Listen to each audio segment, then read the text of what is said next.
ए party शुणिकी ଆସ ସବୁ full पका ए पार्टी शुणिकी देउची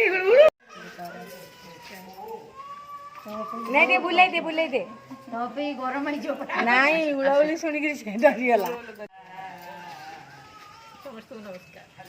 आसो बोल हेलो मार पकेला उठेला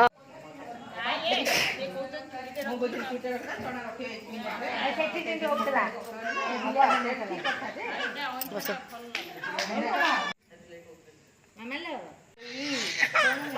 डालो मां को नहीं जा ओ मामा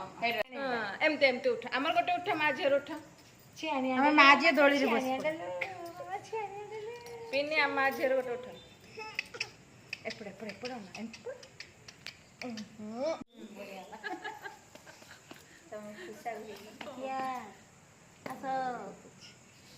ना एटा 1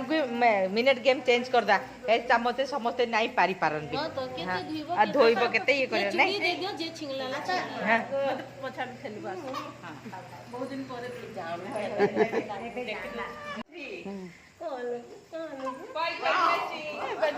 ए काना छे तोमर गोट तले काना छे बढ़िया जोड़ी दा बढ़िया बधाई ठीक फ्री है के बंदी ये हमर मम्मी रो बढ़िया सबुथरे जेम जितु एटा जेम जितिबा पड़िबो ममता न न लेख गुटे के लिखुछ एटा लिखि देबी न लेख 8 हला जीरा नहीं नहीं 6 3 3 6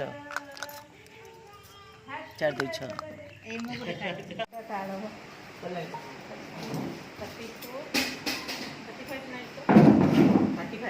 35 जुड़ा 34 हिता रज उत्सव में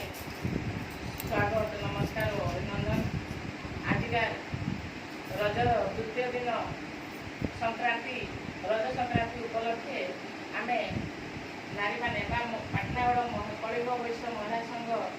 पाटनागढ़ नंबर 1 महिला मैंने आज जो रज उत्सव पालन कर रज उत्सव आम आमर नूतन ओडिशा महिला महासंघर उपसभापति श्रीमती एस ममता पात्र को आज स्वागत कर अभिनंदन जन आमर ये कार्यक्रम को स्वागत कर बर्तमान आमर पाटनागढ़ महिला संघर सभानेत्री प्रणति पात्र आमर उपसभापति ममता पात्र को स्वागत कर मतासन करने मोर अनुरोध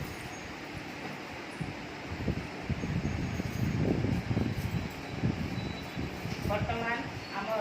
सभानेत्री आमर ओडिशा महिला महासंघर सभानेत्री को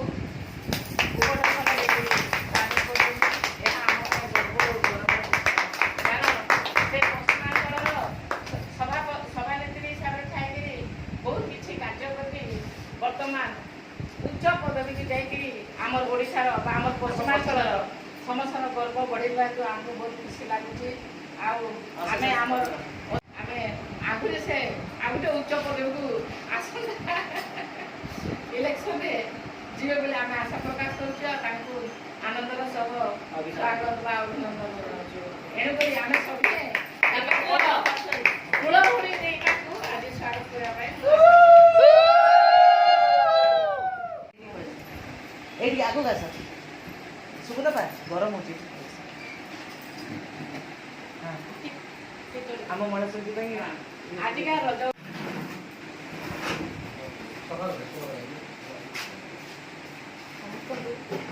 आज रज संक्रांति उपलक्षे हार्दिक शुभकामना हो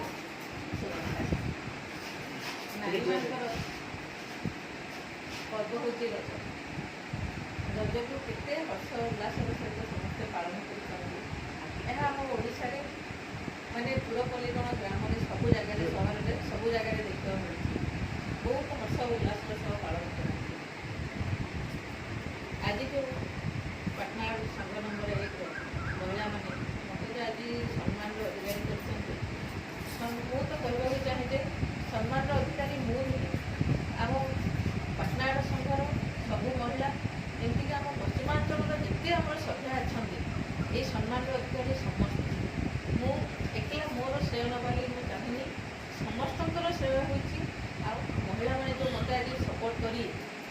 ଓଡ଼ିଶାର ମହିଳାମାନେ ମୋତେ ତ ସପୋର୍ଟ କଲେ ସମସ୍ତଙ୍କୁ ଧନ୍ୟବାଦ ଦେଉଛି। ଆମ ପାଟନାଗଡ଼ ମହିଳା ସମିତିର କିପରି ଉନ୍ନତି ହେବ ମୁଁ ମୋର ଚେଷ୍ଟାରେ ତାକୁ